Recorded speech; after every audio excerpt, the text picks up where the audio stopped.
Anderson, Catherine High, and Patrick Storm. We are recording this so that people who aren't able to join us today can join us virtually later on YouTube. I'd like to welcome anybody we have on Zoom right now. Zenith Jones. Just one? Oh. Yep. All right. Thank you, Zenith, for being here today. While Patrick is finding the right PowerPoint for me to start, I wanted to get an idea of who we have in the room here today. How many of you are individual artists? Well, you can raise your hand more than once. You can raise your hand more than once. I'll say that. So we have, how many are from 501c3 arts organizations? And how many of you are from just 501c3 organizations in general? Okay, great. I like to get an idea of who I'm talking to so I can try to make the presentation the most relevant for everyone. Is the speaker on? Like, I don't think. Yeah. No. We don't have amplified sound. This is just recording, so we don't have a PA system. Yeah, the mic is for the people on Zoom and for the recording, so if you have questions, we have a mic that will pass around so that it's preserved for the recording. If you have trouble hearing me, let me know.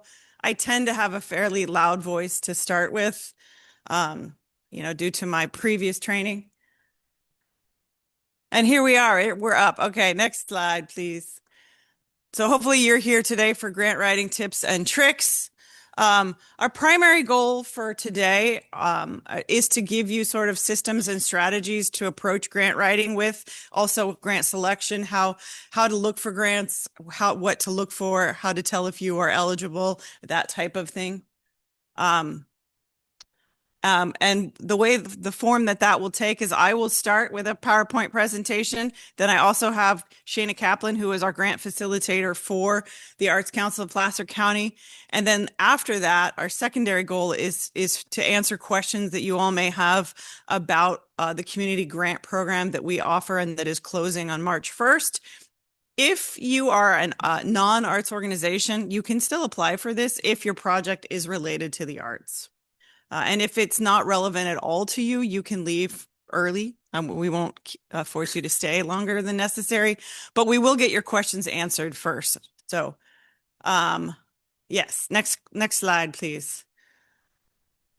When I go to a class or a workshop, I like to know that the person who's giving the workshop knows what they're talking about or might know what they're talking about. So really quickly, about me, I spent 17 years as an attorney, mostly practicing, specializing in legal research and writing. I also taught 6 years of research writing and oral advocacy at McGeorge Law School in Sacramento. I've been in nonprofit management for about 7.5 years, and I've raised over $700,000 in grants in that period, mostly funds from the California Arts Council and then smaller private foundations. I'm currently the executive director of the Arts Council, as I mentioned, but also community engagement strategist for a classical music organization up the hill called In Concert Sierra, and a board member for the Association of California Symphony Orchestras. So I like to break down grant writing in sort of a 3-part process. The first part of the process is researching grants and looking at eligibility, because you need to know that you're eligible for the grant before you apply. Then prep and writing, and then lastly, managing and reporting. Over the years of doing this presentation, I've compiled sort of a list of sources of funding. This is really fairly arts specific, obviously, but if you're an artist or an arts organization looking for funding, California Art, these are a nice list of places you can look. Local arts councils, local government entities. One thing about this list, a lot of grants are only open, unfortunately, to 501c3 organizations. So if you are an individual artist, this process might be a little bit more challenging, although one place to look is call to artists. So, counties, cities, organizations will have special projects. They want a piece of public art in a park or a mural or whatever. And so they'll put out a request, a call to artists. It's a really great thing to be on our newsletter list at placerarts.org, because when we get word of those types of projects, we always push them out to our email list, and you can find out about them that way. Also, organizations like ours often have smaller micro grants that are available to individual artists, not just 501c3s. So you want to look for those types of opportunities. The next thing is eligibility. Eligibility is huge. And I think people end up wasting a lot of their time looking at grants that they're not eligible for because they don't read them carefully. It's really important to make sure when you're reading a grant to scan it for eligibility. One of the one example I have is years ago, and actually I think it was last year, a really, really well-meaning board member sent me all of this research. Actually sent me and Shayna all of this research on all of these grants. They're like, oh, there's all this money we can get. But it was all foundations in the Bay Area. And if you've ever looked at those foundations, they are very limited to Bay Area counties. So make sure you're looking at the geographic location that the grant is for, because somehow, like for example, Costco, Panera, a lot of corporations have grants as well, but they're limited to people who reside or organizations that are within a certain distance of one of their stores. So those are the types of things you want to be looking for is, am I in the right geographic area for this grant? Another thing is, I've already mentioned a little bit, but type of grantee. 501c3, that's a really common, but also there are grants that limit, like they're not going to fund religious organizations, or they don't fund sports teams, or they don't fund schools. So if you want to make sure that you are not one of the excluded types of businesses. And then lastly, project type. Grants will limit what you can get money for. And this is key. When it comes to our community grants, oftentimes one of the key reasons that someone doesn't get granted is they ask us to pay for something that's on the list of the things that we don't pay for. And we have a very detailed list. It's on our website. All grantors have this list of things they won't pay for. Could be refreshments, could be out-of-state travel. Oftentimes it's capital improvement projects. So if you're building a building or if you're improving a building, they don't want to pay for that. You have to look for specific grants for that type of thing. Make sure that when you put together your budget, you ask for the types of things that your grantor will fund, or you won't get funded. And then what you do with that information is determine, is this a good fit for my project? Look at the goals and objectives in the grant. Materials might be a website, might be grant guidelines, might be a lot of different things. Sometimes these things are in 2 or 3 different places and you got to look at them all. But are we a good fit for this donor, this grantor? Because your job is to make it, not to say, I have this wonderful project, you should give me money, but to say, I have read your application.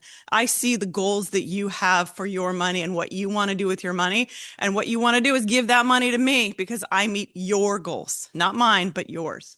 So do you have that fit, that nice fit with that project? Now, how much time are you going to invest in this, and how much money you're going to get out of it? That's another thing to consider.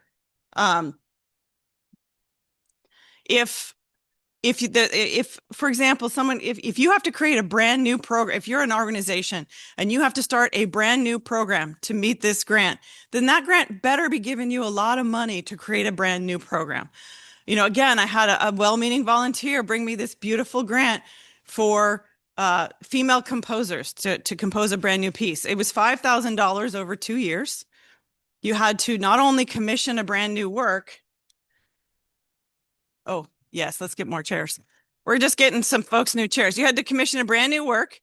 You had to produce a concert with that work. You had to hire professional musicians to pay for that work. And you had to do quarterly reporting. So for $5,000, you had to write 8 reports. Now, there's one person in this room who I have a feeling knows that $5,000 is not enough money to do all that.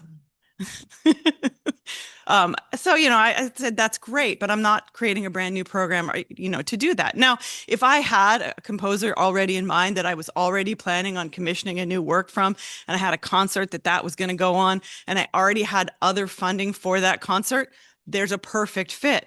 But if you don't have all that in place, you got to know $5,000 isn't enough. So make sure it's worth your time to apply for the money. So this is another key place. You want to make sure you spend a lot of time, or whatever time you have devoted, preparing to write. You don't just immediately start writing. You want to review all the grant materials. It can be an announcement on a website. It could be grant guidelines on a completely different page. Whatever those materials are that organization puts out. For example, the California Arts Council, there's a lot. There's grant guidelines, there's grant announcements, then you get into the grant portal and there's all these questions. So you want to make sure you look at the whole thing in advance. And I like to look at it first, sort of, I get the whole picture, like what is the narrative arc? What is the kind of story they're looking for? What are they wanting from me from this? Then the second time I might look at it more closely for details. And then the third time I'm highlighting key requirements. I really strongly suggest looking at the directions 2, 3, as many times as you need to get them. Because one of the number one issues where you're not going to get funded is failing to follow the directions. And we'll hear more about that later. Also, I used to make handwritten checklists for all of my grants. I've recently discovered there's a nice, if you're not morally or ethically opposed to using AI, which I know some people are, but if you're not, AI can make this step a whole lot easier. So next slide.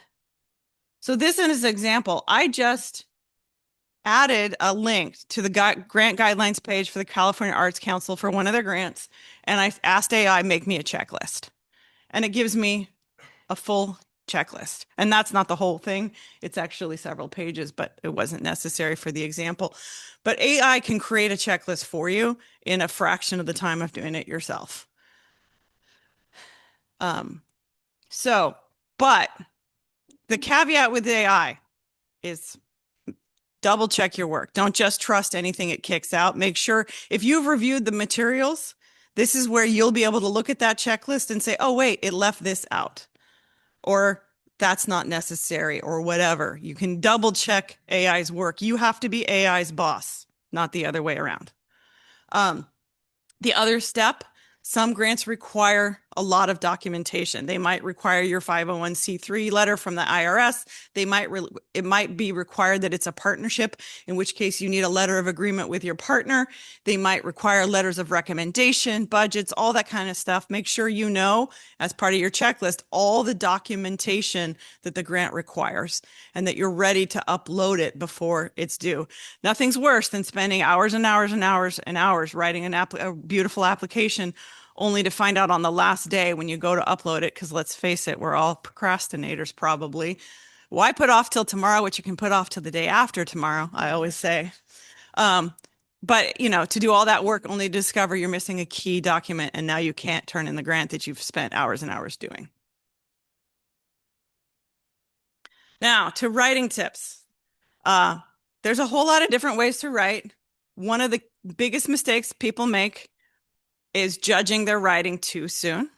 When I was teaching writing, I used to tell my students, give yourself permission to write a shitty first draft. That's not my advice. That comes actually from really, really well-known writer, Anne Lamott, who wrote a really great book on writing called Bird by Bird.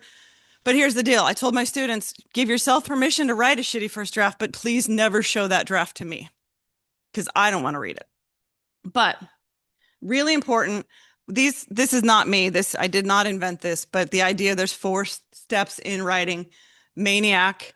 That's where you just get all the ideas out there. It doesn't have to be in paragraph form. It can be in list form. It can be, those like word bubbles with the associations, however your brain works. Just write. Then the architect comes in and puts that writing into structure. Outlines are a good idea if they work for you. Not everybody is an outliner, but you want to have an idea, what is my introduction? What is my conclusion? What are my 3 main points? Because otherwise you just run on and on and on. And a lot of grants have really strict word limits. So you want to make sure you get all the main points you need to make out in those word limits. And then the carpenter comes in, turns it into sentences, makes it look pretty.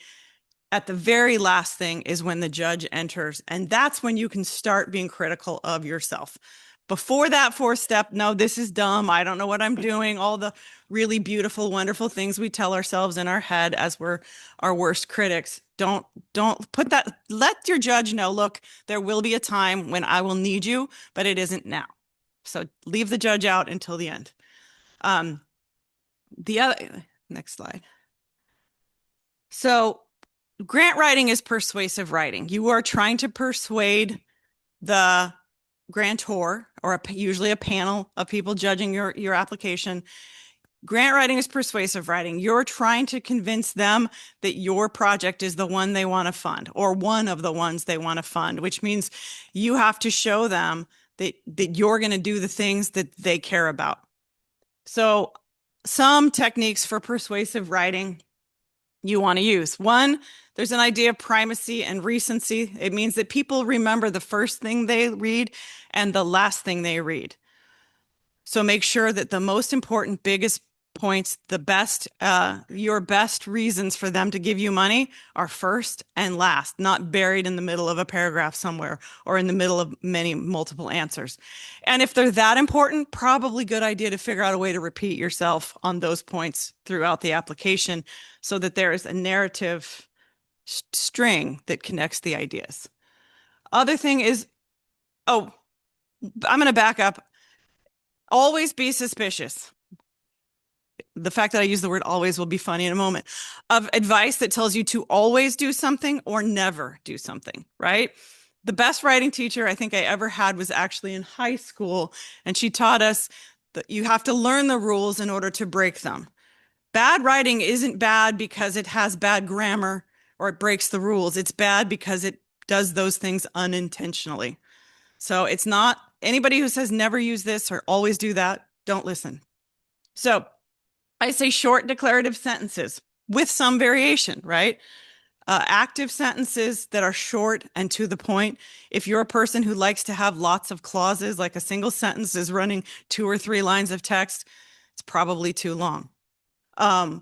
That doesn't mean never have one of those sentences. We want variety is the spice of life. It's okay to vary sentence length. Just be mindful of your sentence length. Your point will be better received if it's easier for your reader to understand your point, and it's easier to understand in short declarative sentences.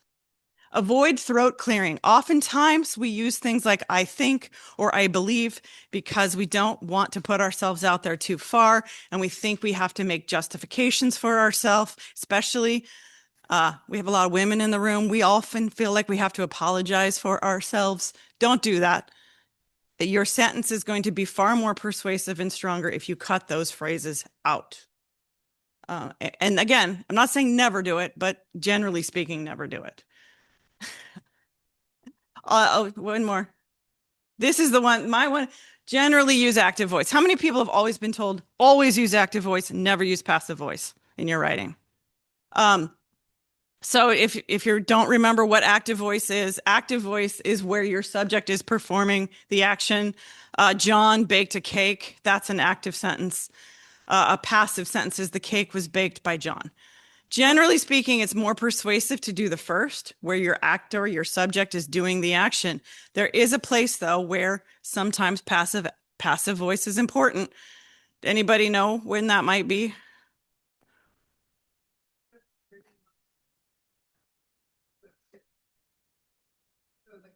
Would be more appropriate to use the voice if you're wanting to emphasize who's seeking the action versus who. That is one place. Yeah. Repeat that. Oh, I have to repeat that for the voice. One idea of using passive voice is if the person receiving the action is the person that you want to emphasize in the sentence rather than the actor.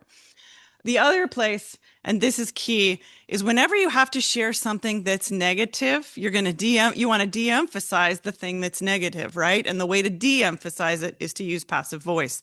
So for example, most grants require budgets. They require a 990 or they require a budget snapshot of the last 2 or 3 years.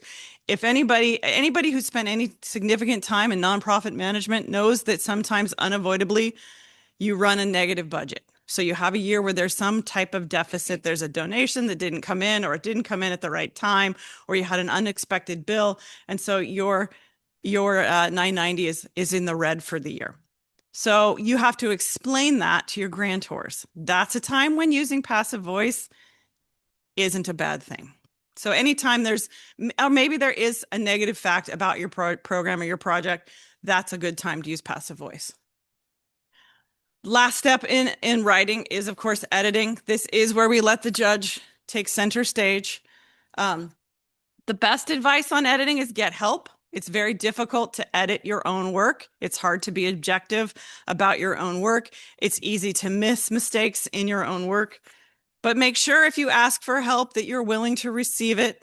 This is where you have to really put the ego aside because it can be really hurtful. Also, make sure you ask someone who isn't a jerk, unless that's really what you want. But if you have a really blunt friend or coworker, they may not be the right person to ask for help if you are not good at taking that blunt feedback. If you have to edit your own work, always love that word. Give yourself 24 hours if you can, at least 24 hours. If you can, or as many hours as you can, don't write and then immediately edit because you will miss things. You need a little bit of distance and space to edit your own work. Another really good technique for editing your own work is read it out loud to yourself. It's painful. It's really painful, but you will find the mistakes that when you write something and then you go to read it, your brain is going to fill in what it thinks it wrote, not what it actually wrote. But if you read it out loud, you'll catch the mistakes that your eyes aren't seeing. Another thing you can do if you have access to these things is use an editing tool like Grammarly or Scrivener or AI, and you can plug that in for editing. In the last time, so now in this presentation, I like to talk a little bit about AI because so many people are now using AI for grant writing. A lot of grantors are starting to create AI policies as well. So that's another step you'll have to take when you're writing. I know the California Arts Council is currently working on a policy. I expect that before their grants are open in the next few months, I'm not positive when they'll open because they love to change when they open their grants. But I imagine there will be an AI policy of some kind that you'll have to certify you complied with. And that some grantors are allowing the use of AI, some of them are not. Some of them are allowing it for certain purposes like research and editing, but not for writing. So just keep in mind that if you use AI, you may have to fulfill an AI policy. And again, with AI, it's garbage in, garbage out, right? You have to be AI's boss. The more detailed the prompt, the more detailed your instructions, the better what you will get out is. You want to make sure that you are giving it a lot of information or you will just get generic information back out. AI is going to sort of like the lowest common denominator, right? There's a whole lot of great writing out on the internet. There's a whole lot of bad writing out on the internet. I mean, if we saw those files, billionaires don't know how to write, but they're putting all that stuff on the internet. So, sorry, that may have been a bad joke. But AI takes the middle, right? So make sure that you're giving it audience, author, tone, details, all the relevant stuff you need. And when it pops out an answer, then refine it. You say, oh, I got the first answer, but I need it to be this. And so then you give it better instructions and better instructions and better instructions till you get get what you're working for. Also check your work. There were some lawyers who got in some really big trouble. I think it was in San Diego recently because AI made up case law for them and they cited that to the judge. So make sure that, if it's a fact driven answer, make sure you double check those facts because they may not be right. Sometimes it gets spelling wrong as well. So it's not a bad idea to put your answer into a program that has spell check and make sure that the spelling is correct. So I've used it in both drafting and in editing. For drafting, you can paste the prompt question into AI, give it all of that good information. Otherwise, as I said, it will get creative and make stuff up. You can give it word limits. You can tell it what kind of tone to take. You can tell it who your audience is. If I'm writing something for a donor, for example, we know that the average nonprofit donor is a 65-year-old or older woman. So I will tell AI to write for that audience. We also know that the average American has a 6th grade reading level. So sometimes I put that in or an 8th grade reading level or whatever I want. You can give it all those types of guidance. And then again, refine and edit. In terms of editing, that is where I found AI can be a real game changer. If you put if you've written your own answer, or you've written an AI answer, or whatever, you have your answer, plug it into AI, give it the grant guidelines, say, and then ask it to rate and evaluate this answer. AI will tell you, you got a 4 out of 5. If you want a 5 out of 5, here's what you need to add. It is really great for grant writing to do that. So, and if it offers to write you an improved version, but you're pretty committed to the style of the version you already have, make sure you tell it to keep the writer's style, tone, words. If let's say you write an answer and it's 500 words, but you need it to be 300 words, you can ask AI to help you edit that down, but just make sure you tell it to keep your style and your voice. The last thing that I think it's the last thing I'm covering, but Patrick will, oh no, okay. Budget. Complete, realistic, and only includes acceptable costs. Remember when I said if they won't cover refreshments, make sure you don't include refreshments in your budget. Sometimes let's say that the grant is $2,500, but your project is a $10,000 project. It is okay to have refreshments, out-of-state travel, the things that they don't cover in that other part of the budget, the 7,500 part, but just make sure you're making it clear that the things that does not allow you to cover with their money is being covered by other money, right? Make sure it's very clear that what they're being asked to pay for. If they want to pay for art supplies, make sure that's what they're paying for. If they want to pay for sets and actors and musicians, that's what your grantor is paying for, not refreshments and a hotel room for your guest artist. Also, sometimes grants require matching dollars. Make sure you catch that, because if you ask for $2,500 and there's a 1-to-1 match, you got to be able to tell them you have $2,500 already available, or that will be available to match that. Sometimes they ask for those other sources of funding up front, like the California Arts Council.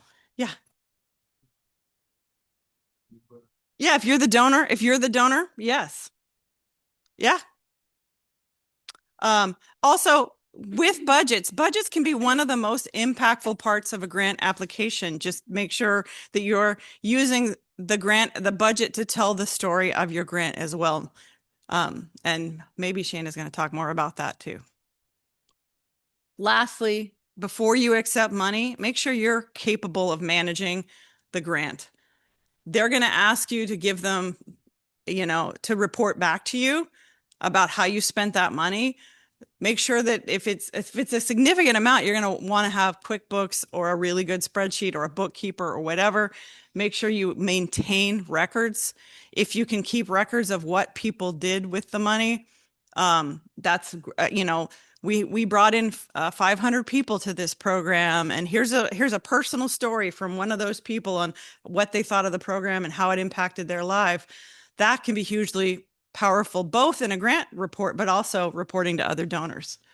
And make sure that you actually follow the deadlines in the grantor's requirements. You don't want to have to give back money because you failed to report back in the appropriate time. Speaking of which, I forgot at the beginning, because of our technical difficulties, to thank the Roseville Venture Lab. This is a co-working space that can be rented by people, but we are in partnership with them doing a series of artists, workforce development, and creative economy initiatives between now and June. And so I want to thank Roseville Venture Lab for funding us to do this work. They're not in the room, but they will see the video. And after, you will be receiving in the next day or so a request to give us a little bit of feedback. I know everybody hates surveys and you get so many of them, but because we provided this for free, I'm really hoping you'll give us just a couple minutes of your time to respond to that survey. That'll help us make sure we get money like what we got from the Roseville Venture Lab in the future. And now I'm going to,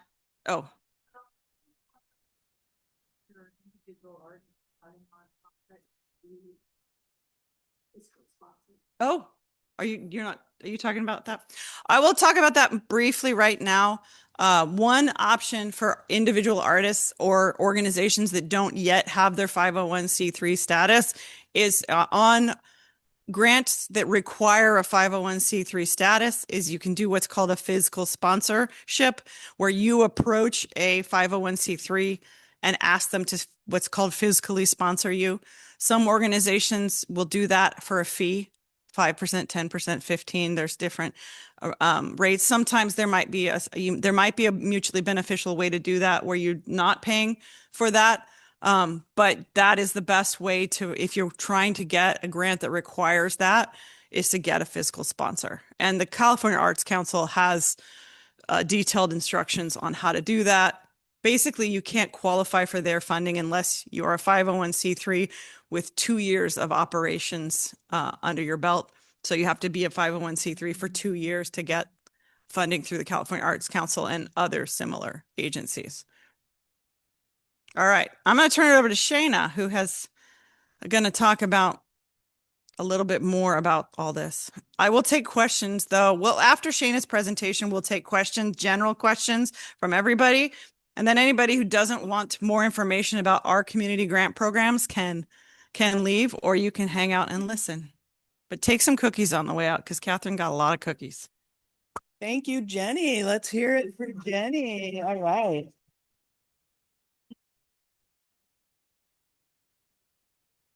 Okay. Hi, everybody. My name's Shayna Kaplan.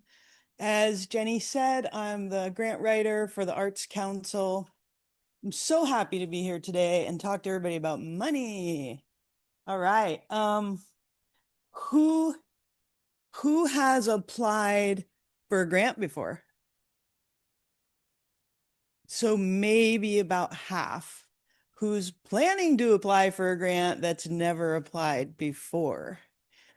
A few people. How about the rest of you? If you haven't put in for one and you're not planning to, can a couple people say why you're here today? What are you working on? Anybody? No volunteers? Don't be shy. You need me to talk louder? Yeah, put people in the back.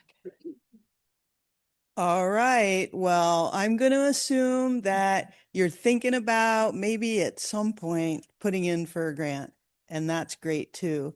It's really good to see familiar faces here and so many new faces. I've worked with a few of you in the room already on some grants, and I have my contact information at the end of the PowerPoint. So if you want to reach out to me, whether it's for a copy of the slides or a question about grants, my email is there at the end. So what I bring to this position is in my prior life, I was a federal employee for 25 years. I managed programs and projects and people, including very large grant programs. So a couple years ago, in retirement, I joined the Arts Council to help with this aspect of fundraising. And I think I'm the bearer of bad news because I'm the person that's here to tell you it doesn't matter sometimes how good your project is. There's so many projects that need to get funded, and there's just not enough money. So I feel bad for people because it's not that you don't have a great idea and a great vision and a great team and a great organization. I consistently saw managing federal grant programs triple the requests of the money we had. And I was working with multi-million dollars every year. So, and that was really limited to just the thing I was working on, which was environmental work, and even really specific within that with what we're doing. So there's what we call a tremendous need, a tremendous capacity for doing work, but the budgets are so small.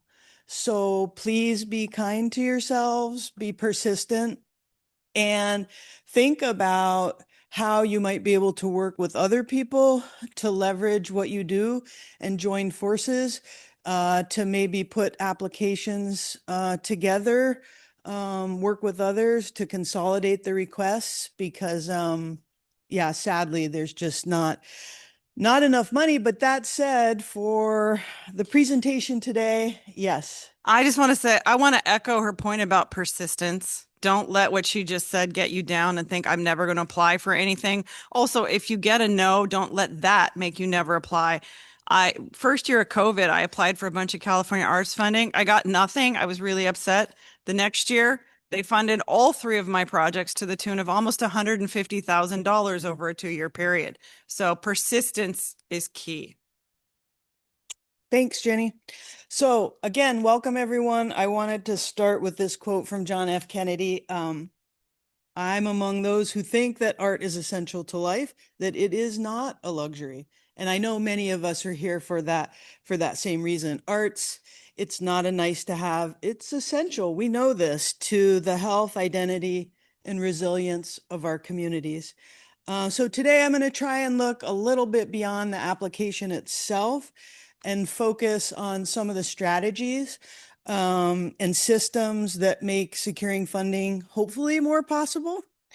All right, so on the agenda, here's some of the items to consider when reviewing grant opportunities. What is the funding landscape? Jenny talked a little bit about, I'll do more on your ROI, your return on investment, diversity, equity, and inclusion, some things we might have seen in our organizations already or are in the news. All right, funding landscape. So who's noticed that the funding landscape has changed? I know I have in my position. Yeah, a couple hands out there. Would you mind sharing just even an observation about what you've noticed? Under this under the current political administration, I think there's been a disinterest in arts of all sorts, including, I think, really solidly opera and ballet, all that kind of stuff, considered frou-frou and unimportant. So I'm seeing that I don't even know what the NEA is going to be doing in a couple of years, whether they're actually going to be still active or not. So it's a very scary environment, I think, for artists of all of us, actually. Thank you for sharing that. I've noticed the same thing. And that's what I mean by the funding landscape is changing. It seems like the arts funding is a little tighter, and I'm seeing this pivot toward other issues like the crisis of the day, like when we had the food programs, and funders are diverting to those to make sure that people get fed. It doesn't mean the funding disappears, but it could mean that we need to position our work a little bit differently, maybe in how we present what we want to do. So on the next slide, thinking beyond arts and culture, one little trick is to think about, could your grant fit into a different category? Maybe it's not arts per se, if you're searching for arts, not finding anything, but is it maybe like Recreate? Could it tie to an environmental program because it involves reusing and recycling?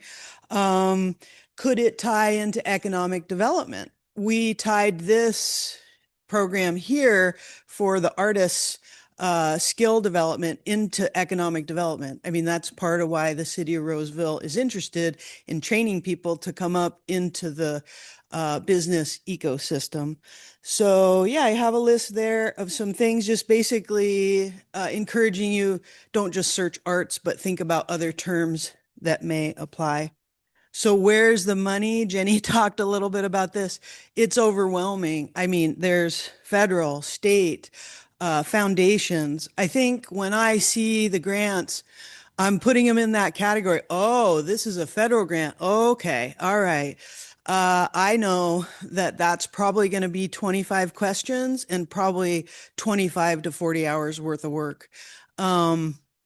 if I see like a small local group that's maybe doing a smaller grant and I pop in there and it's just 5 questions, this is really helping to orient me. So over time, you kind of you learn to look for those things, and tackling a federal grant right off the bat would be a really big, challenge with the number of questions and documentation that they ask for. So if you have an opportunity to start small and build some success and experience. In terms of chasing grants, I mean, I definitely feel like we're chasing the money.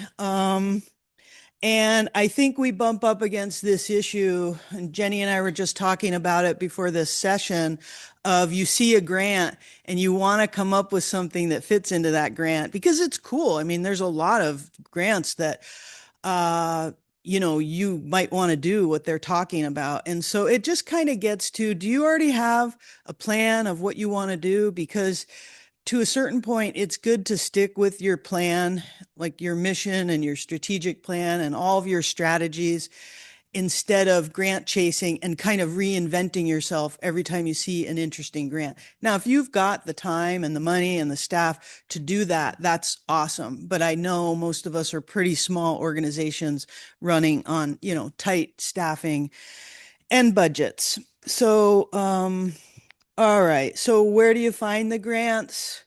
I know Jenny gave a list. I use these 3 Grant Station. That's a paid subscription. I think it's about $200 a year. That goes worldwide, so pretty extensive. The grants.gov is that traditional federal one. Everything that the government's doing has to be advertised to the public. It is all in there. At least it's supposed to be in there. And grants.ca.gov. I'm new to that one. I just started using it. I'm not sure if that's a new initiative with the state or not, but I searched it pretty extensively last week. Not a lot for grants in there. Lots of other interesting things like salmon restoration and watershed restoration. So if you're involved in any kind of advocacy, it's your advocacy that ultimately results in funding being made available for programs. And I know there's a big arts advocacy event coming up in April, around the 19th through the 21st in Sacramento. And what is the name of the group, in case anyone's interested? California. We can talk about it in the question and answer. In fact, I do want to mention advocacy in the question and answer, but it's California for the Arts and California Arts Advocates that put on Arts Advocacy Day, but I'll talk about that more later. Thanks, Jenny. All right. Be where funders. Yes, sir. Wait.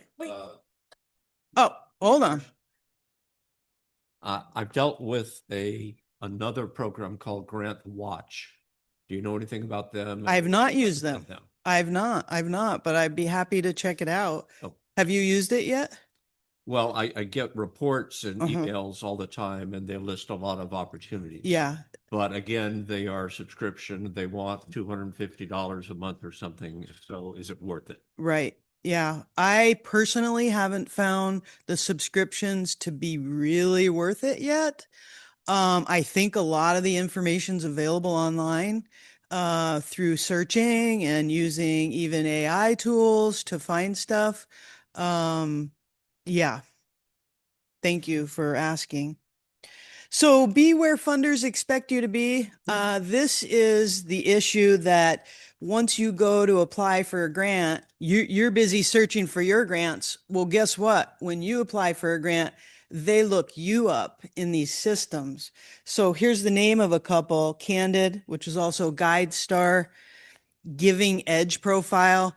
Here you are working on your application and they say, please make sure you have this profile. And you go, oh no, another profile. That takes more time. These profiles, I've looked at some of them, they want your documents, like how many grants you've given and all kinds of stuff. So it's a thing that you might bump up against and need to prepare for at some point if you're going to keep going with grant work. All right, return on investment. I handed out the checklist. That's the, it's a pretty full checklist of what to consider that can help you get to whether or not the grant's doable, whether it's worth it. And I'm happy to send that to you electronically if it's helpful. Suffice to say, a $10,000 grant that takes 60 hours, that you're not, is that going to be worth it if it takes you 60 hours? So I use that checklist to think through grant opportunities because it's so easy to get enthusiastic and want to go for it and jump in. And if you just take a minute to kind of go through that checklist and compare it with the application, at the bottom of that checklist, it says, how long is it going to take to apply for this grant? And you kind of honest assessment of how many hours are you going to get into this. And it can help you figure out what you have, what you don't have, what you need.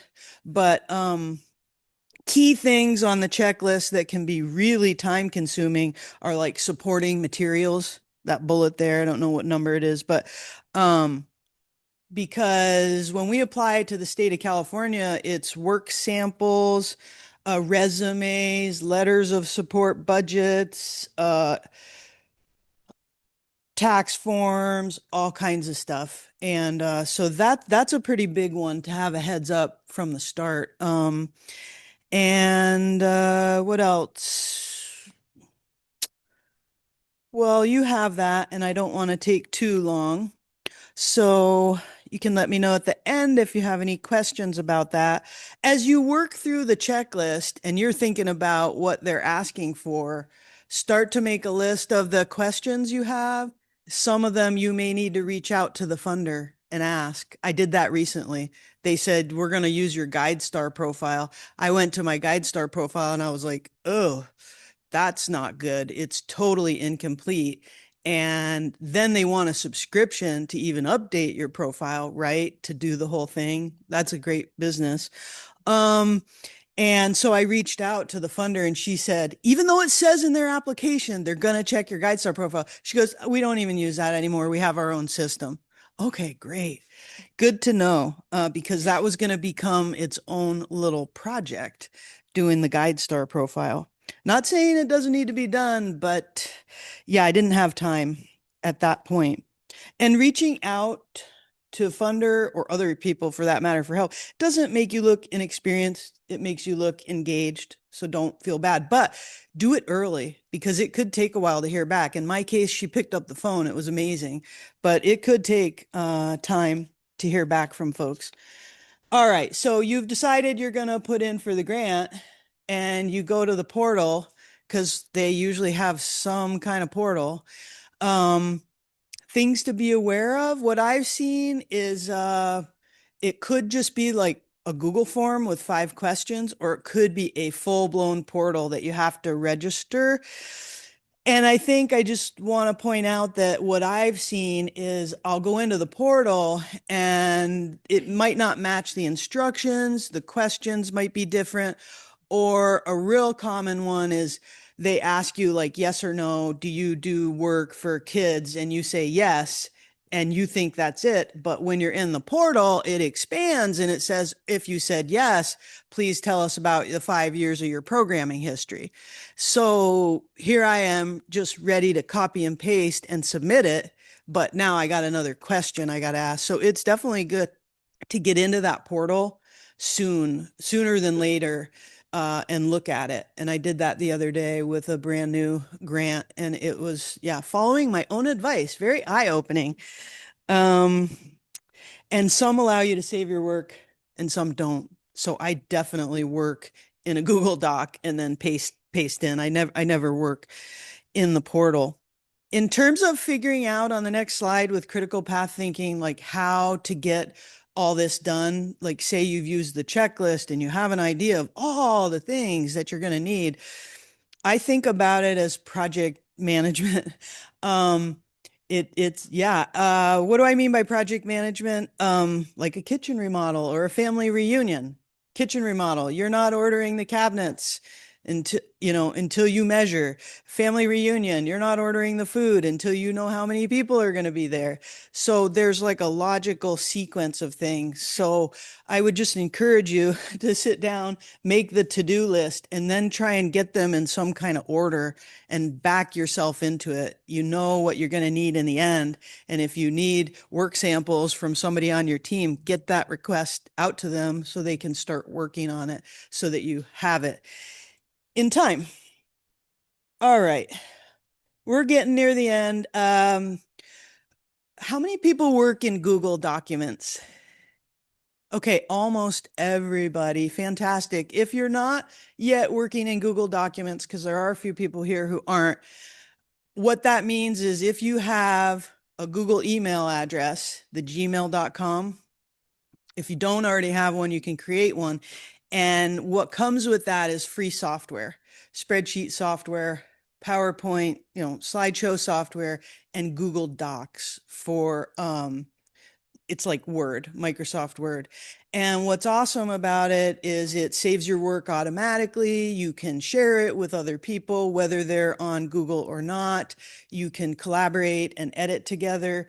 And so for those who aren't, I encourage it, and let me know if you need help figuring that out. One of the big things I do when I'm working on a grant, so I've got the questions in there, and there's 25 questions, all the types of things that are on that checklist. And I've started to fill them out. I've started to answer some of them. So I've got half of the questions done, half of them are still pending. What I do is I use color coding. I'm not color coding the text, but there's a highlight tool where you can like highlight the paragraph or highlight the question itself. I use color coding to keep track of what the heck I'm doing, because when you're doing it, you think you're going to remember, oh yeah, I'm done with that one. That one meets the word count. This one, I'm asking this person, and you think you're going to remember. But if you're working on this for 2 to 4 or 6 weeks, you kind of start to lose track of where you're at with the questions. And I use the coding to say, like, I'm done with this question, or this question is good, but it's over the word limit. So I know I got to go back and like reduce it. And then I can kind of prioritize my workload. Like, wow, I really need to get started on the ones where are just blank and I don't have anything. So that's that on Google Docs. I'm going to skip the collaboration and go to DEI and accessibility. So DEI, diversity, equity, and inclusion. DEI and accessibility are no longer optional. I pretty much bump up against this in everything I do. They're operational expectations, generally speaking. And I understand that the state of California feels differently than some foundation versus the feds. But generally speaking, most people agree we need to be inclusive of everyone and reach a broad audience, and that it should be diverse and not just for like one little group, and that it should be accessible to everybody, like regardless of your abilities. So you want to be prepared if you're part of an organization that doesn't have things to say about how you work with diversity or accessibility. You'll want to give that some thought, because somewhere, somehow, you'll most likely have to address it. Sometimes you have to certify that you're going to be accessible. They might give you a standard and you say, I promise I'm going to do all this. Okay. Jenny talked a little bit about this framing. What I mean by this, and Patrick brought this up in our pre-meeting, and Catherine knows about this because she's involved in the community grants program, is that, like Jenny said, we don't fund certain things. So if we say we don't fund equipment, are you going to come and ask us for a sound system? No. But you could ask us for something else. You could pivot and frame it like maybe you need marketing or artist stipends. So think about asking for something else that does fit. And then don't forget to tie it into what you want to accomplish with that. So like we were just talking about, whether it's increasing access and safety or your revenue, that kind of thing. Okay, last couple slides. So going to beat a dead horse on the AI thing, but it's so popular. How many people use Claude, ChatGPT, 1, 2, 3. So about half. So for the rest of you, is there a reason you haven't used AI yet? Is there something like you just don't know about it? Yes, please. Oh, she's got a mic right there. It's kind of bad for the environment. So I like kind of an ethical thing against it. And also I think people get confused because it says artificial intelligence, but none of them are intelligent. They're language learning models. And so they're just going to put together things that sound good based on scouring the internet for things that have already been written. I think they can be useful tools, but I would also rather develop my own ability to do those things so that I'm not reliant on AI for things that like a person should be doing. Awesome. Yeah, thank you for sharing that. I've heard that response from other people. Some people are calling themselves conscientious objectors to AI. And I don't blame anybody. The stuff about the data centers, the environment, the water, the noise, it's a really big deal. And we have them around here and more are coming because yeah, of AI. And it's not just our personal use of AI, right? This is like all the companies are using it too. Well, thank you for sharing that. And I don't want to offend anybody by talking just for a minute about AI. I do use it in limited ways. And I just want to point out that, you know, these bots, these large language models, they can't bring like your community, your spirit, your personality, your uniqueness. I mean, over time it can be trained, but that's the big thing that's really missing. And so you need to bring that to the table when you're using those tools. So just quickly before we end, I wanted to give a concrete example of using AI well and not so good. So the first is like how not to do it. So this is a weak prompt, meaning I'm sitting there, Chat GPT, ask me what I want. I'm typing it in. I'm putting in my prompt and I say, write a paragraph describing our organization's community impact. Well, you're probably not going to be surprised when it gives what I would call like a pretty generic answer. It's not wrong. It's polished. It sounds professional, uses all the right buzzwords, inclusive, diversity, right? Like we all believe in all that stuff. But there's nothing unique about it. So, like I said, in this super competitive world, are they going to notice you if you use that response? So, on the next slide, this is an example of a strong prompt. And again, like it says, like with the graphic, knowledge is power, you're bringing something to the table when you use that model. So instead, on a strong prompt, I say, write a 250-word grant response describing our 2024 community impact, include these details. Number of participants, percentage on this, the number on that. So I know my program. I have my annual report or my weekly report, or I'm really involved. And so I'm bringing some of that information into the model to help me write, because not everybody's a good writer. Maybe you don't want to attempt to write this from scratch, and it can be really helpful to have some help just writing. So here you see a strong response. So I won't read it because it's lengthy, but the bot did a much better job of elaborating and creating a story around those facts that I provided it. And then this could just be a starting point. Like Jenny said, we're not saying it's perfect, not saying like go and cut and paste this in, but it could give you more food for thought. Okay, well, that's how that looks. You know what? I want to add some more information on this, or I want to bring in multiple years from the past, and you can revise your story and your presentation and everything accordingly. So the AI didn't become smarter, just had better information, right? So with that, thank you, everyone. Good luck, everyone. Any questions? Are we doing questions now, or are we doing community grants? Questions first, so the people who aren't interested in the community grant can leave. I wanted to say one more thing about the equity and inclusion aspect that Shana talked about. As I mentioned in the beginning, I sit on a board of a California organization, the Association of California Symphony Orchestras, and I am the co-chair of the Member Engagement, Inclusion, and Belonging Committee.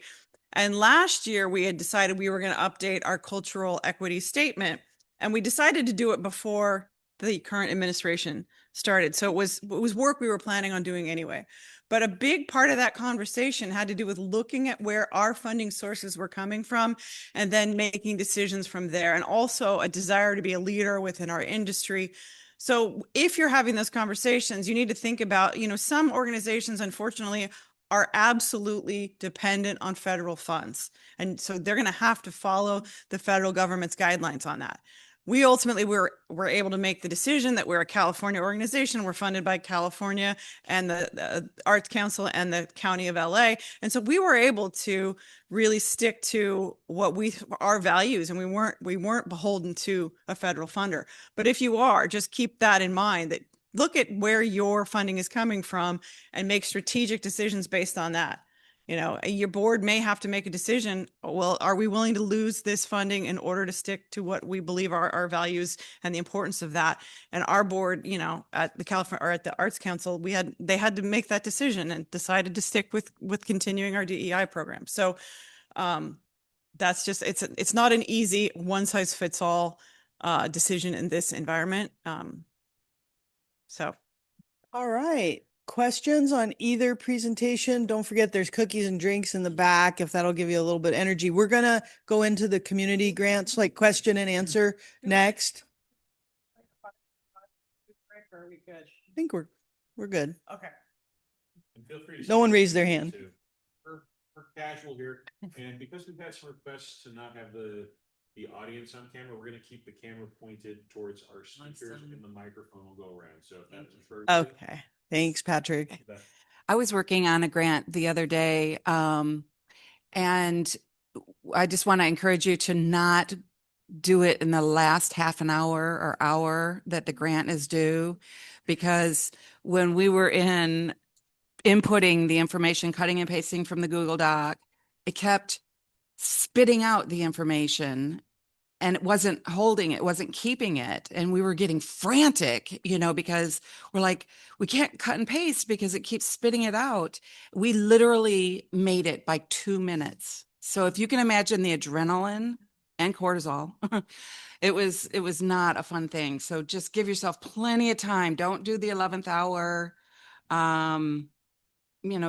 Give yourself at least an hour. And I know I joked about procrastinating, but I really second what Mary said, because if you can get it in a day or two early, even better. Especially big government grant programs are known for crashing on the day they're due because they just have more traffic than they can handle. Any other questions? There's one at the back. Here you go. Let me get you this. Hold on one sec. So folks online can hear you. Okay. If you're not familiar with a program called Notebook LM, which is from Google, it's a very handy one because all the answers that it gives you are grounded in documents that you tell it to look at. So it doesn't go randomly gathering data from all over the place. So it's very handy. You can load in all your corporate documents about your company, and it will pull summaries and create stuff out of that data, which is yours. Fantastic. Is that paid or free?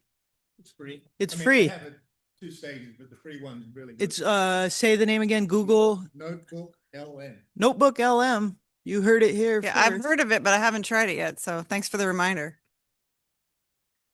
Yeah, I had a question regarding, I'm with a small art organization and we can use any kind of support, whether that's $100 or $5,000. Is it better to shoot a little mid-range? Like, do you come out and ask for $5,000 or you ask for 1,000 or is there a right or wrong answer to that? Is it better to shoot a little lower in hopes that they'll say, oh yeah, we can give you $100? And Shannon may or may not agree with me on this. We haven't compared notes yet, but my general my general view is I shoot for as much as I can get. I mean, if I can justify, if it's a $5,000 grant and I can justify $5,000, I'll write it for $5,000. If the program isn't justified at that level, then I'll do it lower. Most grantors are very comfortable giving you less than you ask for. But that, I mean, again, it may depend on the type of grant. The way California Arts Council works is they rate all of the applications, and like if you get a 6, you get 100% of the funding. If you get a 5, it's 90% sit for, whatever. They have a rating system. 3 and under, you get 0. But that's how they do it. And but again, you also have to have, if it's something that requires matching, then you want to make sure you have matching funds, so it depends. Shayna? All right. Do you agree with that, or a different? I agree. I mean, it just, in my experience, I've seen like the $500,000 grants tend to require a lot more work. So I find myself wondering, like, what capacity do you have? But if you have all the information put together and it lines up and you can ask for it and it's no sweat, like you can do it, we've got. Yeah, my advice really was towards, I mean, if you're a small organization, I wouldn't ask I don't know that I'd go after a $500,000 grant because you don't have the capacity to manage it. But whatever you have the capacity to manage, I would feel comfortable applying for that. Got time for a few more questions? All right. I know this sounds a little strange, but I was just wondering, with the ACPC grant application coming up in particular, does matching funds help or hurt your application? Oh. Yes, throw it back. I come from a world where matching funds are like largely required in federal and state programs and stuff. So it looks really good because it usually means you have partners and you have a robust program and you kind of have it together. And I mean, it can cut the other way where maybe it looks like you don't need the funding, but to have more support for your project and have additional sources that are helping to pay for things, to me, it's a real positive thing. No, yeah. But he was asking specifically for our grant. Oh, for our grant. It's not required. So, right. I mean, he wants the inside scoop. He wants the inside scoop. Well, then let's let Catherine answer it. Catherine has been serving as the coordinator of our grant committee for 3 years, at least 3 years. Would you look more favorably at a grant that said, we've got a cost share, this other person's gonna, this other group's gonna pay for part of the project? I think that we'd be basically neutral on it. Okay. Everybody hear that? Neutral? Catherine's thinking they would probably be pretty neutral. Like it wouldn't be a significant factor one way or the other choosing between two. Still could be a good thing, but. With the limited grant funds that are available, do you try to not provide grants to the same organizations year after year? Like, does that make you less likely to get one if your organization got one the year before? Not necessarily. We do give grants over and over to some organizations because they fulfill the requirements of our grant. But we also we give out money to new grantees too. It just depends on how well the grant application is written, whether you fulfill our requirements. You're based in Placer County, you don't ask for money for equipment. Or refreshments. Or refreshments. Or during school activity. I don't know if everybody heard that. You have to read the instruction. Yeah, I can't emphasize that enough, that the number one reason I think people don't get granted, that doesn't mean there aren't other reasons, but failing to actually follow the instructions and connect your program to the grantor's priorities is probably number one. That and, scarcity of resources. But I found that the thing that makes getting grants easier is going back to the same people that I've gotten grants from before, because if you've impressed them, if you've done what you said you were going to do and you did it well, then the sell is not as hard. And then in regards to having collaborators or partners on a grant, think of them not only as bringing money to the table, but they're also bringing help to the table. So you've just expanded your organization's capacity by their organization and all of their volunteer base and their staff. And and then also if you can prove that you have buy-in from these other organizations, it's easier for this grantor to see that your thing is buy-inable. That's not a word, but it shows that people have faith in you, and therefore it's easier to maybe have faith in you. And I don't know how many of you have bumped up against this, but I see a fair amount of grants that say, and this gets to that funding, the landscape change. I'm seeing more and more grants that say we're closed to new applicants. That's been a big thing this last year. They say we're only working with like existing partners. That's been pretty tough to see. Major shift I've noticed. All right. And also the emphasis on having collaborate. I know that you skipped your slide on this, but having partnerships and collaborations, a lot of grantors are wanting to see the nonprofit community working well together and not because we're leveraging our resources. Okay. Shayna's got to go move her car. Yeah, absolutely.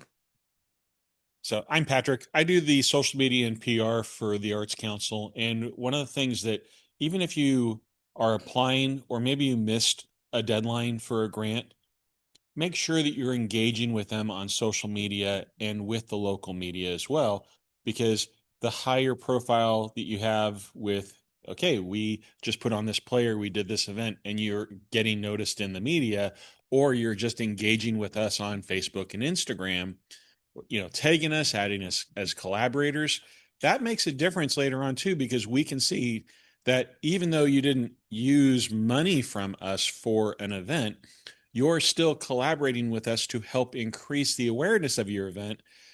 And that can tilt the scale sometimes on making sure that you're getting a grant. And don't hesitate, just because it may be a $5,000 limit, we do fund partial, so that if we have a lot that are really scored really well, we may say, okay, well, these two, instead of both getting 5,000, may both get 2,500.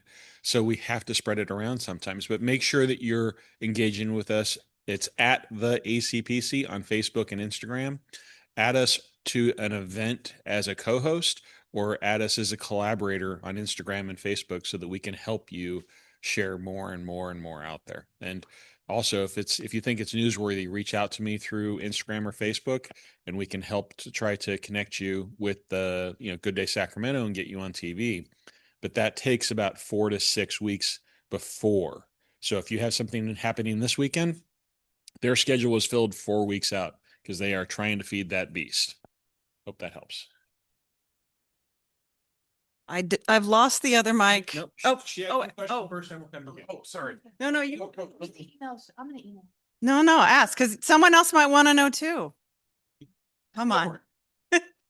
So you had implied, like, if your 990 goes into the negative, it doesn't look the best for funders.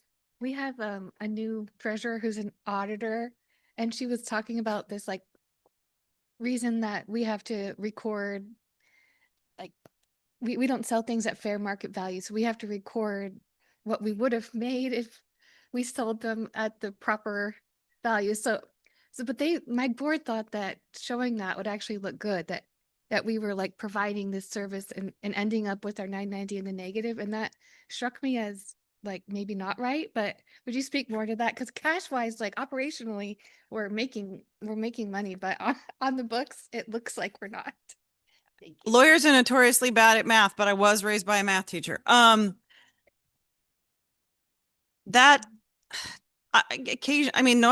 often run in the red.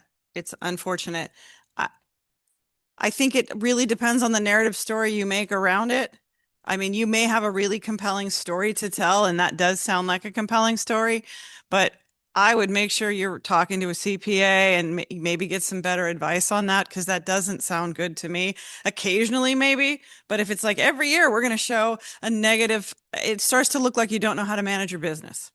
You don't want your 990 to tell that story. Some people will give you a chance to explain it and then you're fine. But if people are just looking at the 990, it looks like you don't know how to manage your business, to me. Oh, I wanted to speak to what you were talking about earlier about getting press for things and using that. Nobody works at newspapers anymore, guys. They're hungry. They are so desperate. And if you write, basically interview yourself, put in quotes, send photos, and you'll see your stuff just appear in the newspaper. And sometimes they'll even put a byline with an author from the paper, which will feel offensive to you, but it makes it so much more legit. But yeah, send everything to the paper. They have a format they like things in, and get photos, because the more art's in the paper, the better for all of us. So I've found that to be true as well. I've gotten articles published about everything from upcoming concerts for organizations to my son's winning soccer team because they didn't have a sports writer.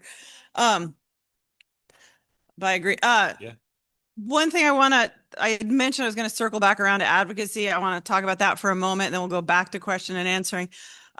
One of the challenges in this work, and part of our job, our mission at the Arts Council is to promote and advocate for the arts. That's part of what we do, a big part of what we do. The idea is to make that pot of money bigger. And the biggest way, or the best way, one of the best ways we can make that pot of money bigger is by good arts advocacy.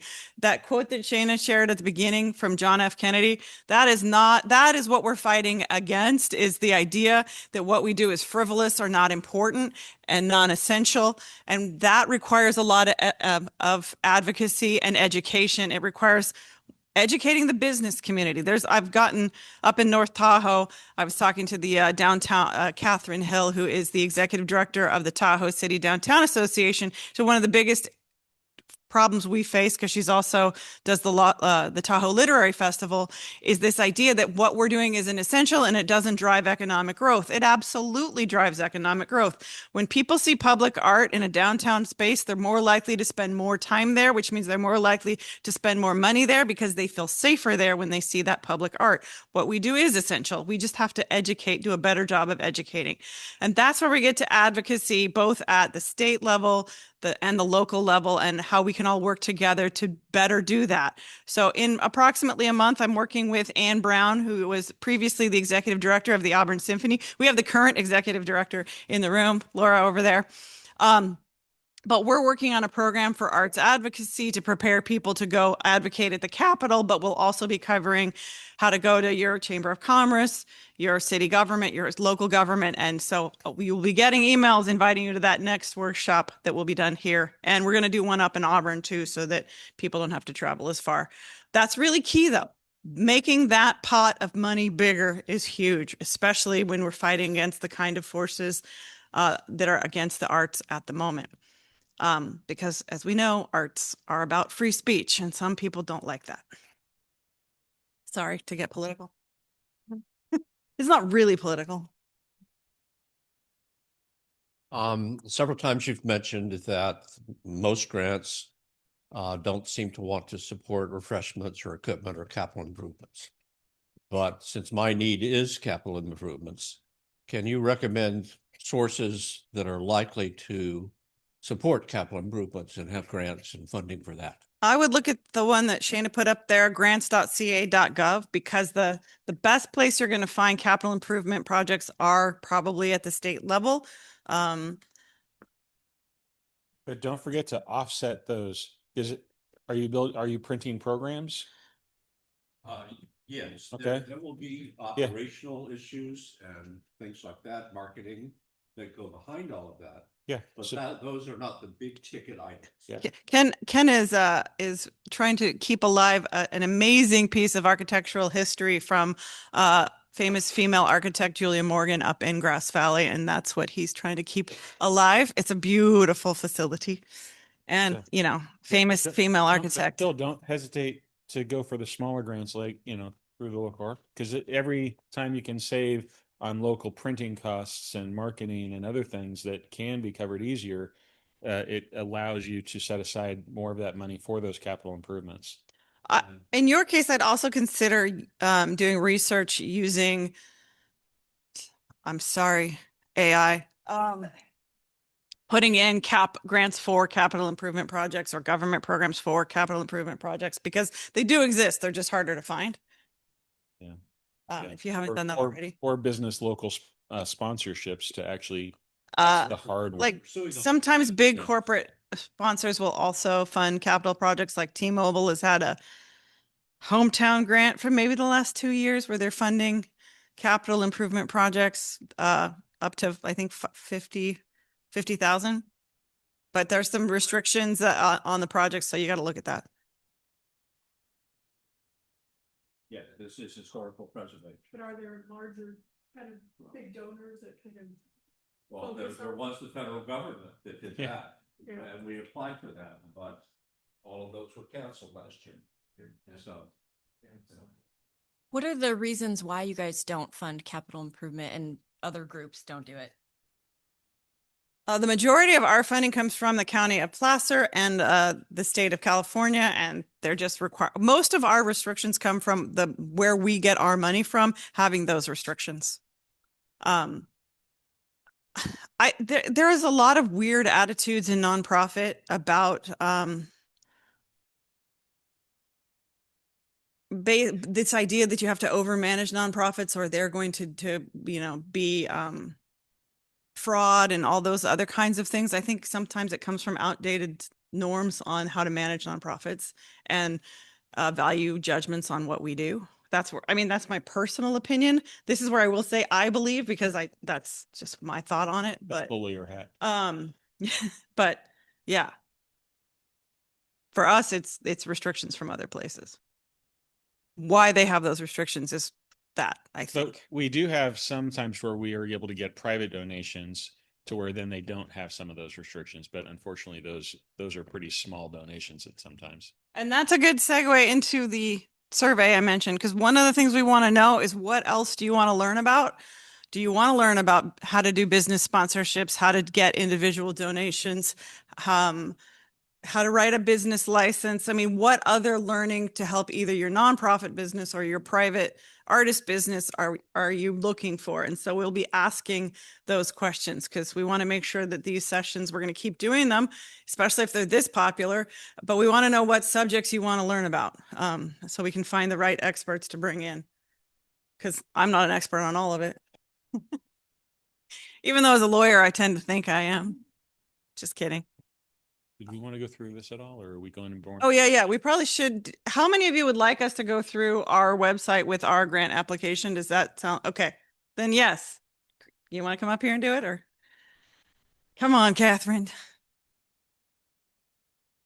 Wasn't planning on. Do we have any other Okay. questions before we just go through this real quick? Because it's going to be a fairly quick kind of run through, just so you can kind of see what it requires, but we don't want to miss any other questions if somebody has something they want to bring up now.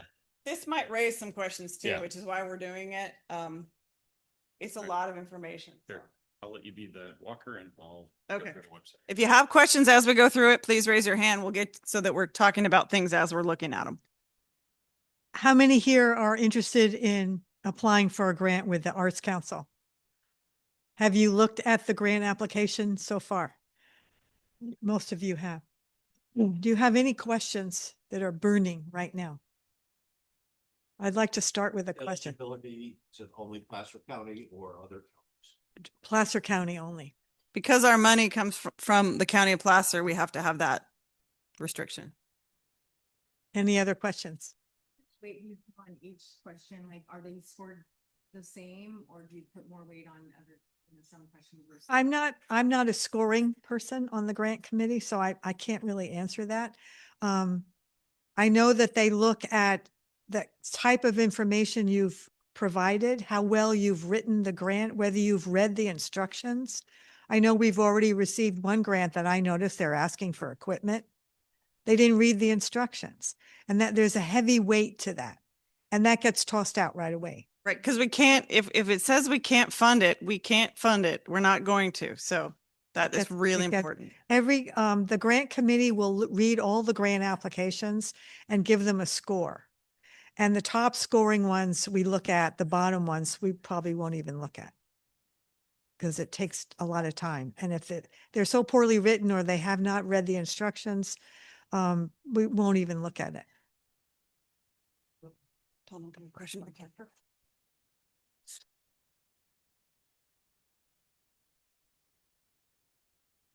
Hi. So being a smaller organization, sometimes if I was going to apply for, let's say, top amount, $2,500, that would cover a number of different areas or budget requirements, categories for us. Is it better to, I guess, is it okay to have all those, or should I narrow the scope of my project ask? This kind of taps into what You mean you're asking for funding for a lot of different things? Yeah. Since, like, let's say our printing budget, I'm just throwing things out, is only $500 or something. Then could I ask for printing money and I would ask for everything that you need that Okay. within the category dollar amount for your category. We generally don't give full amounts, mostly because we're limited with the funding that we get. So we try to spread it around. But ask for everything that you think you need that falls within the category and the dollar amount. Great, thank you. And really look at the categories and see how much money is available for that category. A few years ago, we had a grant. They entered in the category. I think the limit was 5,000. They asked for $30,000. They didn't read the instruction, so important. Is it better to spread that money out then? Like if you have something that within your application that could if you have something that could be the $2,500 versus several things that could be, equal to that amount, is it better to show the several things or just the one thing? That's a good. Understand? I think what she's asking is if you have, let's say you have a marketing budget that's $2,500, is it better to use the whole $2,500 for marketing budget? Or is it better to say $1,000 for marketing and $1,000 for set design and $500 for program printing or something like that? Or because you were saying you fund Yeah, we generally fund partials. But there's two categories in the application. One is the budget just for what you're asking us for, the 2,500, the 500, the whatever. The other is the whole budget. So like if you're putting on, a concert in the park, that concert might cost $30,000 to produce, but you're asking us for 2,500. You can put what you're asking us for in the one answer and then the full budget to show us this is just a piece of a much bigger project. We want to see that you're asked, because that shows you have support for the rest of that project too, that it's not just coming from us. You've had your hand up for a while. Just real quick, I noticed that some of these have word limits and some don't. Is that just an oversight or is that actually the case? There's no word limits on some of these. Some of them ask for paragraphs and some of them are just short answers. Some of the questions just require a short answer. So there's a word limit. And then we're going to come in and ask for stipends, which I understand are eligible. Yeah. Do we have to do a budget breakdown for the stipend itself, or just call out the amount of the stipend for each team? It's good the more detail you can give us, the easier it is for us. We're going to put down the deliverables for the stipend, but do you want that broken down or just the deliverables is sufficient?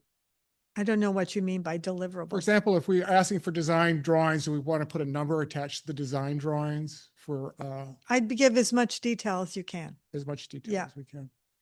And if you need extra space, you can always email. And if you don't have an answer, is an NA okay? If what? If there isn't an answer to your question because it doesn't apply. Just put NA. Okay. I lost it. It'll come back. Questions? Oh, I came back. We recognize that for the amount of money we're giving, our application is a little bit complicated and we are working on that. But if we could get some feedback on that, then we can go to the people who give us money and say, look, for what we're doing, we need to make this more accessible for our arts community. And if we have feedback from you on that, it'll be easier for us to make that argument. We have been having that conversation with our board, and our board is fully on board with making this more accessible to more artists and to more organizations. So feel free to send me your feedback. My business card is on the table back there.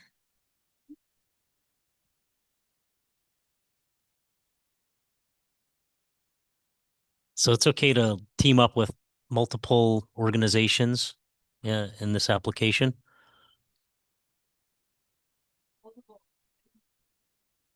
As long as you're. We know who to give the check to.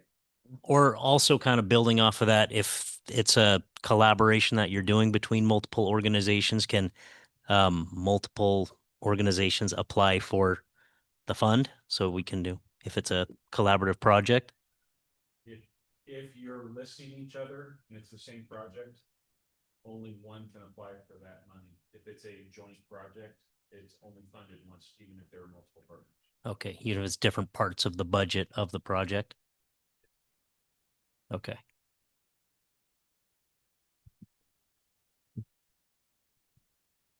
Mary? Okay, so let's say that your budget is 30,000 and you're going for 5,000 on this grant. And one of the requirements is we put ACPC logo and everything all over the place on our project. And then you come back and say, well, we're not going to give you the 5,000, we're going to give you 2,000 or 2,500. But you have other sponsors who are giving more money. How do we give more credit to the people who gave more money, but still fulfill the requirement with you guys? There's a difference between a grant and a business sponsorship. And a business sponsorship, you negotiate these things like where their grant, how many times their logo is going to appear in an email, how many shout outs on social media you're going to give them. Are you going to give them free tickets to your event, and how many tickets? And that will determine the size of that sponsorship. When the California Arts Council gives us money, we just have to put their logo wherever they tell us to put their logo. It's kind of like that. I don't think we're asking for heavy lifts though. We don't even have a size requirement on our logos. It just has to be there. I mean, and legible. I mean, let's be real. Yeah, that caveat. But with that caveat, I mean, you can negotiate your deals with your business sponsors, how you're going to negotiate those. You could also do a different size. You could also list, if you have space on your website or a program, major sponsors, less major sponsors. You could categorize them. Right. That's typically you have like a $2,500 level and $1,000 Yeah. level and a $500 level where put us wherever our grant lands you. And sometimes we've even had grantees, like if you turn around and you see the TV in the back, it's constantly rotating. It has different sponsors and everything else that pops up. We've had people that said, hey, we forgot to put this into the program, but we have a PowerPoint that runs for the audience before, it's the pre-movie sequel that's always up. Can we put a slide up on that and take a picture and send it to? Of course. We're not going to have you reprint the programs if there was a anonymous mistake, but we still want to make sure that we have some acknowledgement so that we're reaching the people because the more awareness people have of the Arts Council of Placer County, the better chance that we have of getting more funding. Right. We're trying to get more money into the community for all this work, which is why we want our logo out there. Just pop. Yeah. Yeah. But we're not ogres, and we're not going to expect you to use up the whole grant fund fixing a mistake. Is it okay to do multiple applications for multiple projects? I think that we would accept one because we get a lot of grant applications, and if you're submitting 3, we may only look at one. It's only one. Only one will get awarded. One per grant cycle. So even if you submitted 3, you're only going to get one. So you're actually reducing your chances in some cases. Put your strongest foot forward. Our challenge is we get funding, like I said, from the county of Placer. They tell us how much of the money they give us we can use for this purpose. So I asked if we could go up once and they're like, no, we really want to stick it at this level for now. Because we want our money to go to these other things like this, that we also want you to do. We have a scope of work with them where we have to be doing certain things. So we are, yeah, our grant committee is a group of volunteers. They're not paid. We are trying to find ways to get more money into our community grants. They used to be significantly more that we could give out. So we were trying to get ourselves back up to there. How many applications do you typically get each year? 35 or so. And they usually come in the last 2 weeks. The highest we had was, I think, 60 or 70. Yeah, at one point a couple of years ago. We've honed the grant applications a little more complicated. So during COVID, it was very simple, and then we've made it a little bit more comprehensive. Mary. I have a question. So I was looking at the, so first off, I'm a volunteer with a couple of different youth arts organizations, and I try and find money for them. And one of them, it is a specific event that I'm writing the grant for, but what they need covered is, does anybody else here work with youth? So you have to carry SAM insurance now, which is the sexual and molestation insurance. And it's a really big expense for a lot of these really small nonprofits. And it's required when they're going to be, say, using like a high school auditorium for a performance. The school requires that. So that is something that I'm specifically looking for funding for. My question is, because it's for a specific event, would it be a disqualified expense, even because like it's usually not just like event specific, it'll cover your organization for the whole year, for example, but they only need it for a specific event? Would that still be an eligible something that we could write a grant for? I think so. Insurance? Wait, you said it can't be used or can't? I think it would be eligible. So, but I don't think it's on our list of no's. It wasn't on the list of no's. Oh, then yeah. But I was just wondering, because the insurance is something that would cover the organization for the whole year, not just for that specific event, even Unless though they only need it for that specific event. I don't know. It's a good question. I get it. So But I think that what she's saying is they frustrating? only need insurance for the one event, but the insurance policy will cover the whole year. Correct? That's what she said. So just to explain that in your application. Yeah, I would just say we have to have this policy for this event. Yeah, just give us the detail. Explain it. Mary? So I wear many different hats, and I do volunteer work for different organizations. And I'm the grant writer for these different organizations, so you know where I'm going here. So can I write a grant for the Arts Commission? And you know what's coming from me because I'm, and then can I write one for me personally as an artist? And does that count as 2 grants from the same person? No, that's 2 different organizations. So I can write 2 different. Yeah, it's not specific. If you're grant writing for 3 different organizations, it's one application per organization, not per writer. We only know it's coming from you because we know you write these people's grants because it's a small world, but We generally might not know that.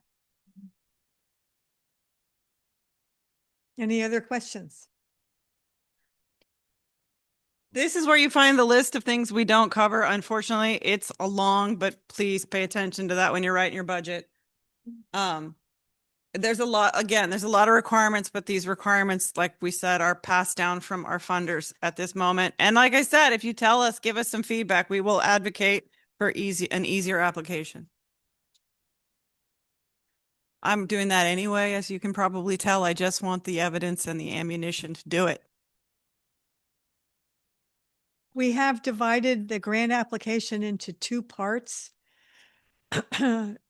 And you can probably guess why, because in the past we've given out money and there was no proof that the event actually happened. So we had to tighten up the rules a little bit. And so we do it in 2 parts. The second part is to prove that your event or whatever it is actually went forward. So that's why it's in two parts. And if you don't fill out the second part in a timely way, you won't get your second half because we pay it out 50% initially and 50% after the part two. I've had 2 applications from last year. They missed their deadline. So. And we try to be understanding. Like we've had situations where the person writing the report, had a big family emergency or something like that. We get it. So it's, just talk to us, tell us. But the other thing that you risk if you don't do your report is not being eligible for future funding. And that's pretty standard in the grant world that if you don't do your grant report, you're not eligible in the future. We do mention several times in the grant application and the instructions, at least 3 times, that there's a part 2 that you have to fill out. You have 30 days from the end of your program to fill it out and submit it on time. And we get this is a lot of information to take in. So again, if you have questions, just send them to us. We're happy to answer more questions. So if you're doing stipends, how does that work with stipends? Just list it in your budget. No, paying out. No, we pay out if say you've applied for $5,000 and the grant committee decides to give you $1,000. You'll get 500 initially. The first check will go out right away or 500. And then after you submit your part 2, you'll get the second 500. Whoever's receiving the second, wait till it's all done. Yes. Yes. No, if you're paying somebody, I mean, that's your deal with the California labor law. You probably cannot do that. You probably have to have funds to cover it. I just want to point out that we've been using the example of $5,000 for some reason, but the grants go from 250 to 2,500, not to 5,000. So I just don't want to cause confusion accidentally for anybody. In the past, it was up to 5. Yeah. When we had more funding for this purpose, they were more. So I have.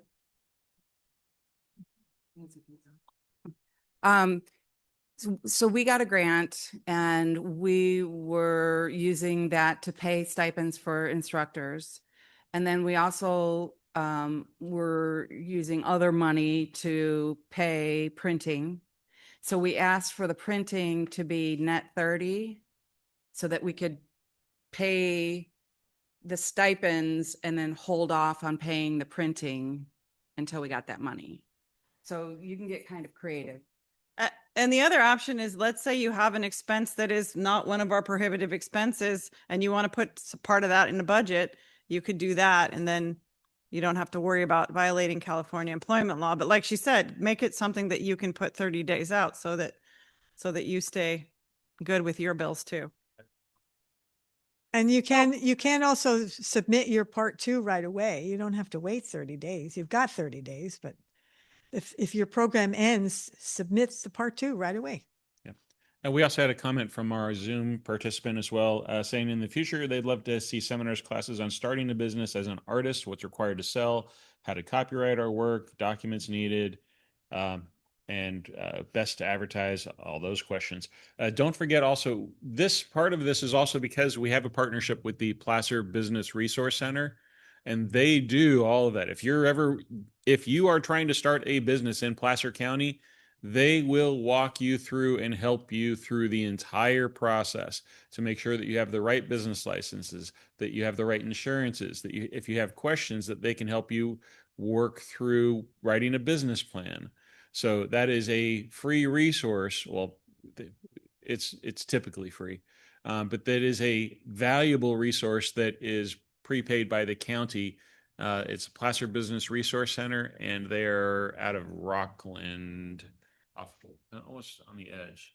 But Yeah, it's right in that gray area between Rockland and Roseville. And as a person who actually comes from up the hill, I don't know where it is, but it is definitely Rockland. It's fairly close to Recreate. I think Emily's already left.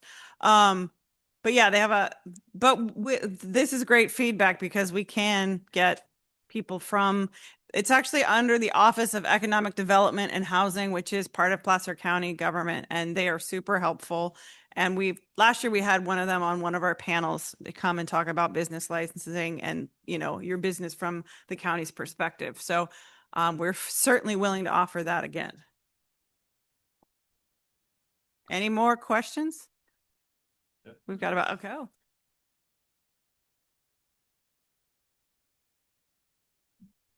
So our organization is growing to where now our taxes are a little bit more complicated. So is that what you were just talking about, the Placer Business Resource Center? Can they help us find a local CPA that's great for nonprofits and familiar? Yeah, in some cases, but and also Sierra Business is a small business. Sierra Business Alliance. Sierra Business Alliance also has a lot of connections with professionals as well. Okay, great, thank you. So yeah, just repeat that a little bit, but yeah, they can help with professional research. For those online, if you didn't hear, Sierra Business Alliance, we're pretty sure is the name, or the Business Resource Center as part of Placer County. All right. We're about 10 minutes early. Anything else? Oh, we have one more. Would they be ones more to talk to about like incubators and kind of networks and stuff? For incubators, I would actually reach out to Roseville Venture Lab and or the Growth Factory in Rockland.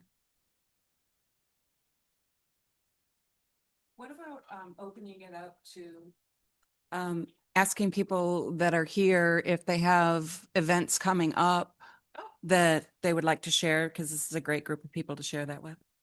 Yes, if you have an event that's coming up, I will say Emily, I think, has already left. The Recreate has their fundraiser, I believe, this Saturday night. It's free to register, but be ready to give a donation when you get there. Placer Pride will be its fifth year at Royer Park, May 16th from 11 to 5. It is free to attend, and nonprofit organizations can have a booth for $50. Yeah, if you're trying to get the word out, one way to do that is to have booths at other people's events. Anybody else have any classes or events?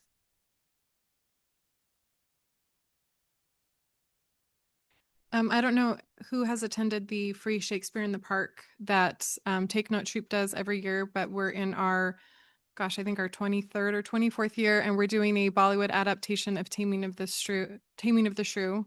And those performances will be in May and June at local parks, and they're completely free to attend, but we do take donations. Sounds fun.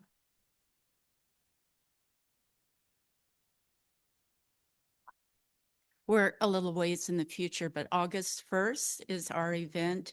We are Halal Hula Pono. We're a Hawaiian cultural organization, and we're having our Ho'ike, which is our presentation of our hula school. That'll be August 1st at Dietrich Theater in Sierra College.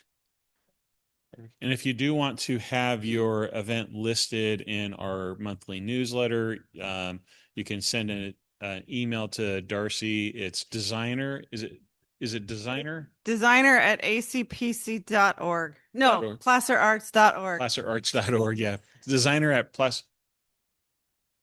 Yeah, that's probably the if better one. News at placerarts.org. And then also create a Facebook event and add at the ACPC as a co-host, and that'll add it to our calendar as well on our website. And we get about 300 notifications a day because we are following so many people and we're trying to keep up on it. So if you make us a co-host, please send us a private message and just say, hey, I just sent you a co-host request. Can you accept that? And we'll jump on that right away. They scroll by so fast. It's like a ticker tape on the NASDAQ. And so we try to catch them all. I apologize. It's me. It's just me. So, if you see that you put a co-host on there and we didn't accept, just let me know and I'll jump right on it and accept it right away, because we're not turning them down.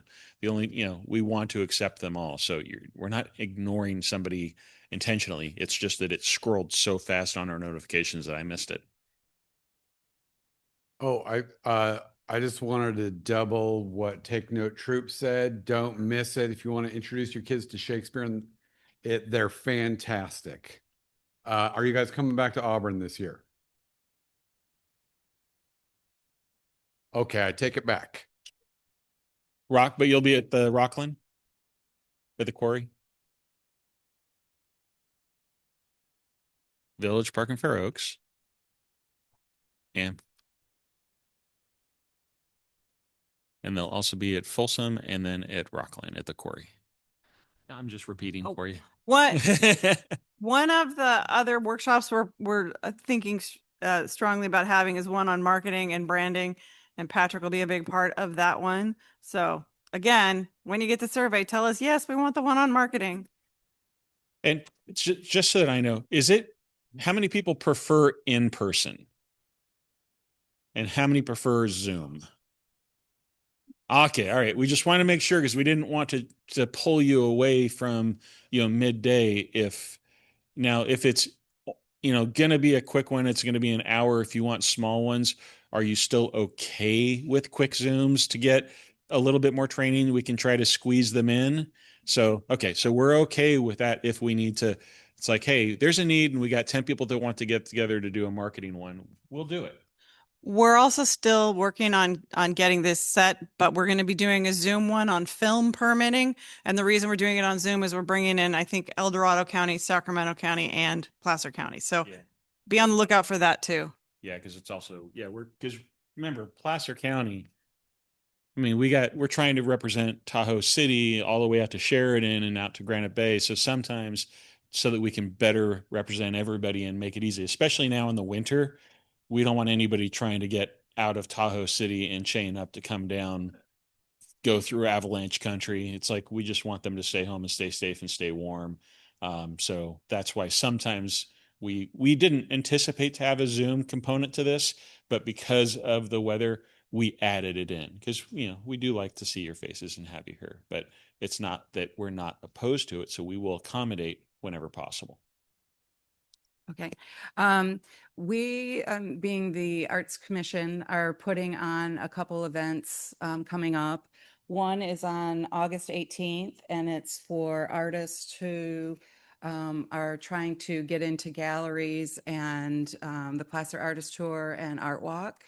And so we're covering subjects like how to create a web page, how to do matting and framing and wiring of your work, and how to label it correctly, marketing strategies, and things like that you need to know in order to be successful getting into galleries and getting in on these shows. And then on September 12th, there is a hands-on intensive workshop for framing. So we're going to have all the matting and the mat cutters there, and we'll have artists there to help you cut mat and to frame and wire your artwork. So if you're interested in that, and then there's a follow-up web design using FASO, which is an artist. It's like Dreamweaver, but not. It's for artists and like storefront. And it'll be a 4-hour workshop, and you'll walk away with a website that is completely up and running. And is that Auburn Arts Commission website? What's the website? Yeah, Auburn Arts Commission website. We are still working on the funding for this, so it's not up there. But if you want to contact me, I'll give you my number.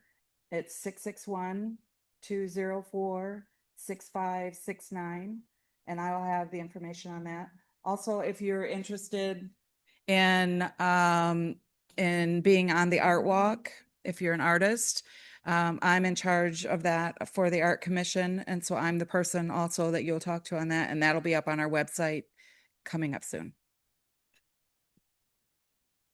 One more. Yeah, no, we got 2 more minutes before I'm letting you out late. Okay, I wasn't sure about it because I don't have the date yet for the launching of my radio show. I have an art project that is called Bus con Remos, the bus with oars. I was with two of my artists on Poetry Out Loud on Sunday.